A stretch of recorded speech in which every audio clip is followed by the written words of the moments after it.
काय हो मामी, अहो ऐका ना जरा. कालच्या माझ्या बनवलेल्या स्वयंपाकात तुम्हीच ढवळाढवळ केली ना. अहो मामी, आता खरं सांगा तरी, माझ्यापासून तरी काय लपवायचं. मी माझ्या बहिणीकडून ती रेकॉर्डिंग पाहिली आहे, ज्यात तुम्ही गाव जेवणाचं बनवलेलं जेवणात चांगलं मीठ टाकलंय. कसं आहे ना मामी, हे नातं, माझं हे सासर, माझी ही नवीन दुनिया माझ्यासाठी खूप महत्वाची आहे हो.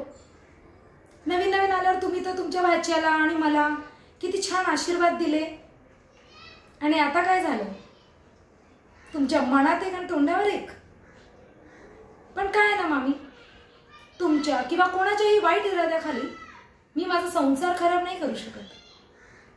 कारण ही फक्त माझी इच्छा, माझी स्वप्न नाही आहेत. माझ्या आई वडिलांची तपस्या आहे. त्यांना मला सुखी बघायचं.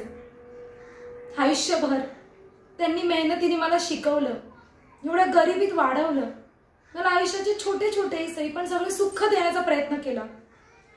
आणि तुमच्या किंवा कोणत्याही अशा माणसामागे ज्याचे माझ्या किंवा माझ्या परिवारावर वाईट इरादे असतील, मी माझं सुख जाऊ देणार नाही.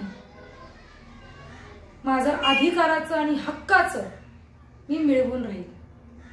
पण तुमच्यासारखी कितीही वाईट मनाची लोक माझ्या मार्गाला आले तरीही देव माझ्या बरोबर आहे.